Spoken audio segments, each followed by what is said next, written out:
Well, a young boy is forced to shoot a home intruder in Alabama, and he's making no apologies. I told him I was going to kill him all that with a gun if he didn't get out of my house. Well, that is fearless 11-year-old Chris Gaither. He was home alone when he said he heard someone breaking into his house. The intruder made it out the front door with a hamper full of all their things from the house. That's when Chris started firing off bullets. As that intruder was about to jump a fence, Chris's 12th and final shot hit the bad guy in the leg. I shot through a hamper that he was carrying, and it was a full metal jacket bullet. I went straight to the back and hit him in his leg. And he started crying like a little baby. All right. The boy's mom says that man has robbed their house before, and they don't know him personally. Let's hope he's not coming back. Yeah, kid knows his ammo, his weapons, and he's not afraid to fire the gun. This is the chilling video we first showed you last night. Aaron Craig is on the right, pointing the gun at the man on the left. I am videoing it. That is a gun. Craig says he was taking his wife on a date to the movies when they saw a man and a woman in the red car. This, large gentleman just pounding on this lady, closed fists, multiple times, and heavy elbows to the face, head, and neck. Craig has a license to carry a concealed weapon. He served in the Army for 8 years. He worked as a private security contractor in Iraq, and he's a firearms instructor.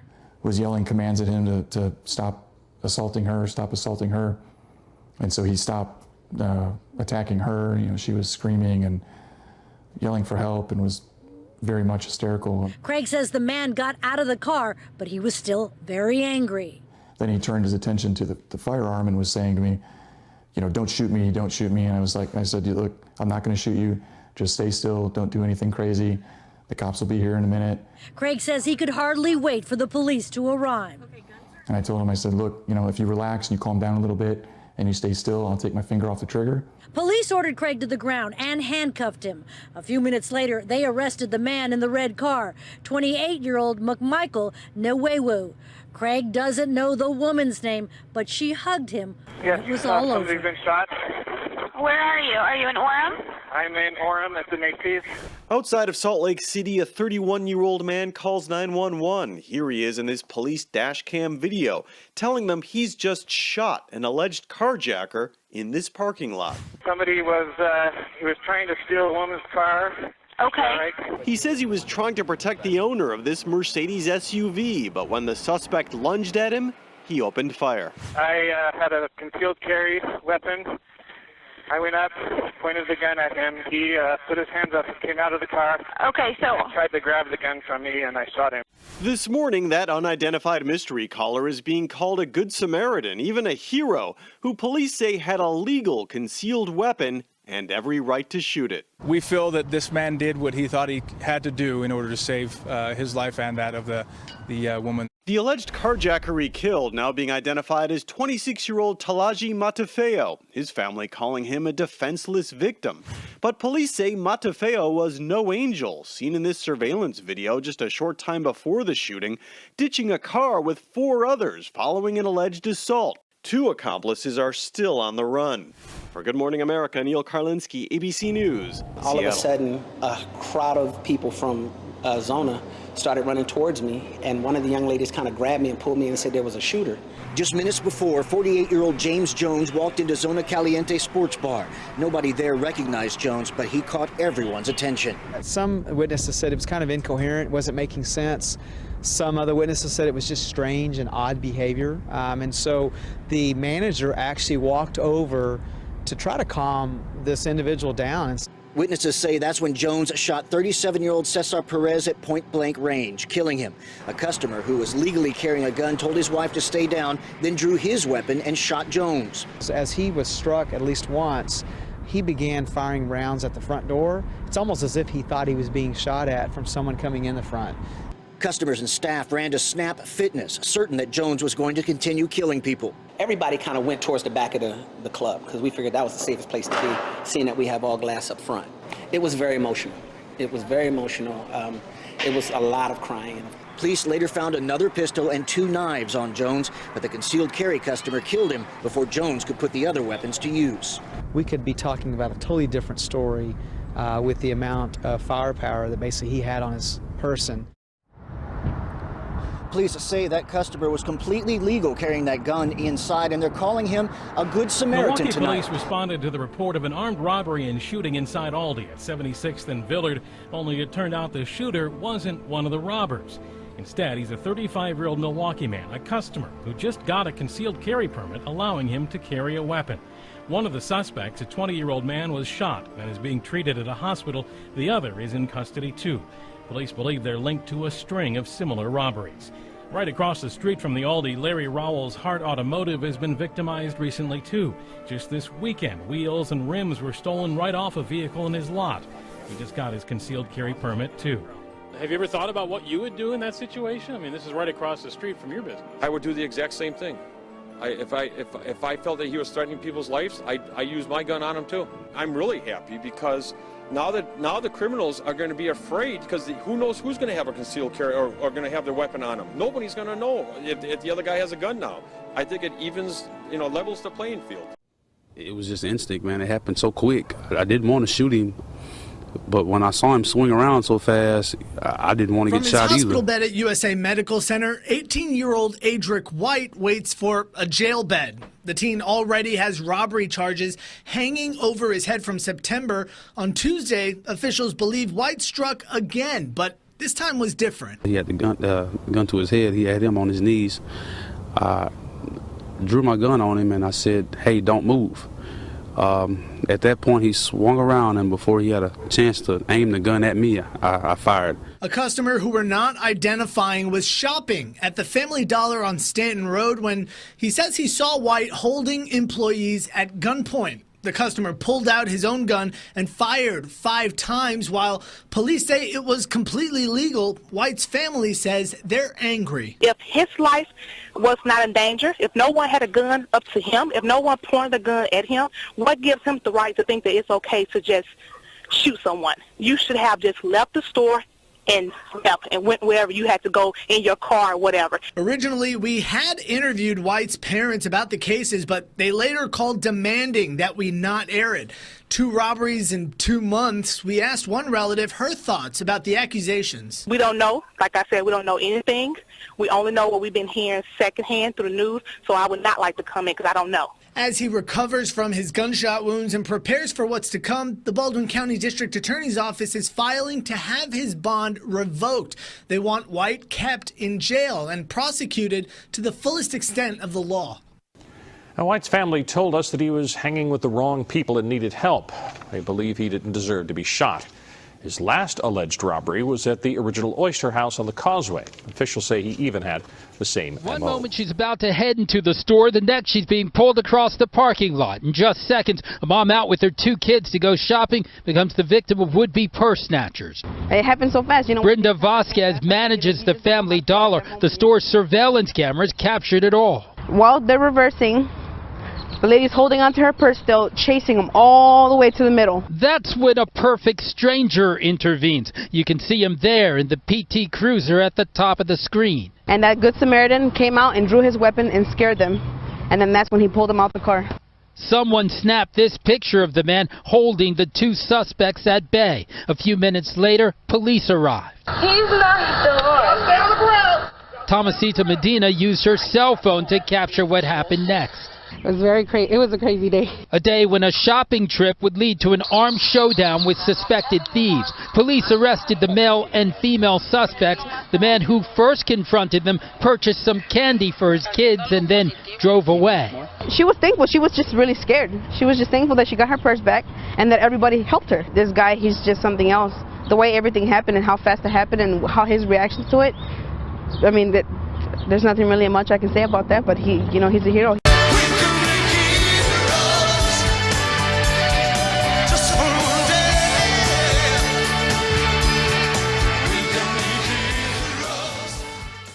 It's a right and a privilege to be a private gun owner, and with that right and privilege comes a great responsibility, not only for myself but to those around me.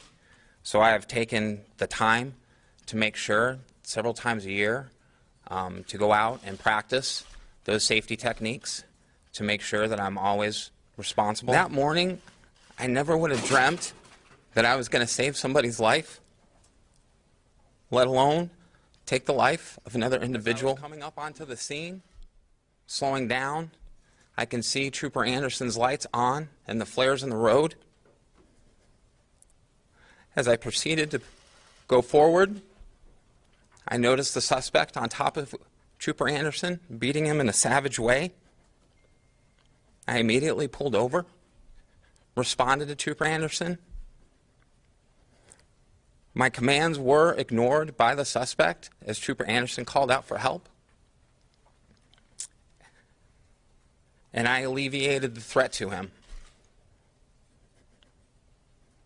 It all happened in an instant. A double shooting near a school, children on lockdown, and possible gunmen on the loose. That's when this man, a Walmart theft control employee, took action. Nobody's going to get up here and say, we suggest you do that. Hillsborough County Sheriff's investigators always say the prudent decision would be to let the professionals handle the situation. But in this case, the Good Samaritan decided not to stay on the sidelines at his own risk. This guy could have easily had a gun and fired at him, but it worked out. He did what he felt he had to do. Each of us have our own moral conscience, and each of us have to make decisions on what part of an event that we want to become involved in. And despite his on-camera heroics, his employer says that the nature of his job means he likes to keep a low profile.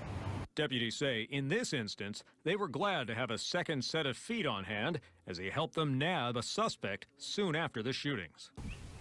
And he started crying like a little baby. And it's stupid. Gun-free zones don't work. If you're not going to effectively put up preventative measures such as metal detectors or have cops at every entrance, gun-free zones don't do anything but make victims of the people who abide by its laws. Plain and simple. Whether you're against guns or for guns, the concept of a gun-free zone, it just boggles my mind, especially considering the consistency by which we're getting these mass shootings. They don't work. Gun-free zones don't work, and they're dangerous.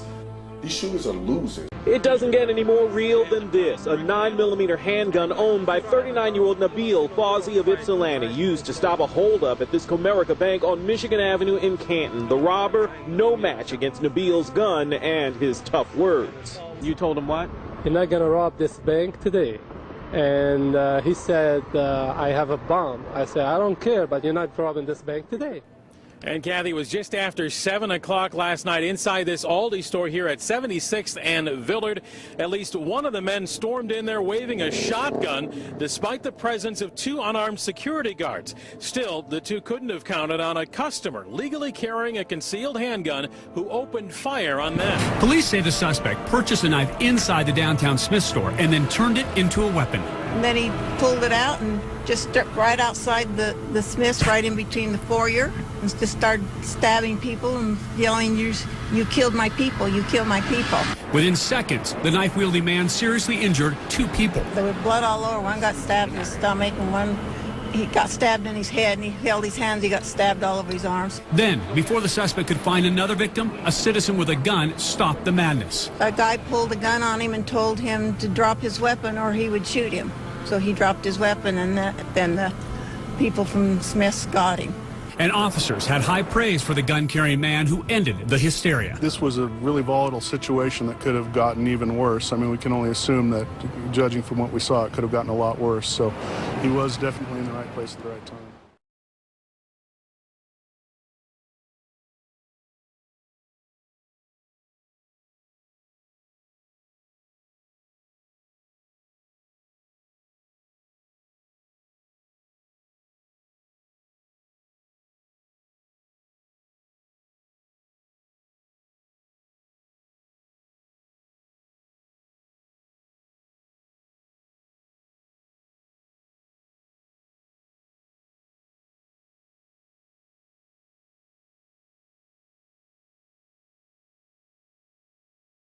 Grow up in a house with guns. I don't hunt. I personally abhor hunting. But I was given a gun by a friend when I was 21 to carry in my purse for self-defense, and I was taught how to use it. A couple of years ago, my parents and I went to a cafeteria in Texas on a bright sunny day. We weren't in a dark alley where we weren't supposed to be. And as you all know the story, this madman drove his truck through the window. And he began shooting Well, immediately, my father and I got down on the floor and put the table up in front of us. And this guy kept shooting. And you're thinking, what could it be? Is it a robbery? That's the first thing that generally comes to mind. And he keeps shooting. It took me a good 45 seconds to realize that this man wasn't there to commit a robbery. He wasn't there for a hit. He was there to simply shoot as many people as he possibly could. When I finally realized what was occurring, I thought, I got him. And I reached for my purse. He was maybe 12 feet away. Is it possible my gun could have jammed? Sure. Is it possible I could have missed? Sure. But I can tell you I've hit much smaller targets at much greater distances. But then I realized that a couple of months earlier I had made the stupidest decision of my life. I took my gun out of my purse and left it in my car. Because as you well know, in the state of Texas, it's sometimes a felony offense to carry a gun in your purse. I can tell you that I'm not mad at the guy that did this. As he continued, it was obvious that he was a madman. My father, at that point, said, I've got to do something. I've got to do something. He's going to kill everybody in here. And he rushed the man. No way. This guy turned, shot him in the chest. He went down, was obviously mortally wounded. For whatever reason, that made the man change directions and go off to my left. Shortly thereafter, someone at the back of the restaurant broke out a window. When I saw what looked like an opportunity to escape, I turned around and I grabbed my mother by the shirt and I said, come on, we've got to run, we've got to get out of here. And then my feet grew wings and I was out the back window. As soon as I got out, I realized that my mother had not followed me out. And as I learned from the police officers, she had crawled over to where my father was and cradled him until the guy got back around to her, put the gun to her head. She looked up at him, put her head down, and he pulled the trigger. My parents had just had their 47th wedding anniversary. She wasn't going anywhere. As I mentioned, I'm not really mad at the guy that did this. And I'm certainly not mad at the guns that did this. They didn't walk in there by themselves and pull their own triggers. The guy that did it was a lunatic. That's like being mad at a rabid dog. I'm mad at my legislators for legislating me out of the right to protect myself and my family.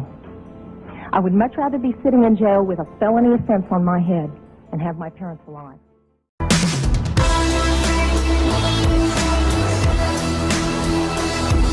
Thought it was going to be just another quick job, but we had no idea what was waiting for us on the other side of that door. My husband passed away on Christmas Day. I was all alone with my baby boy. He was just 3 months old.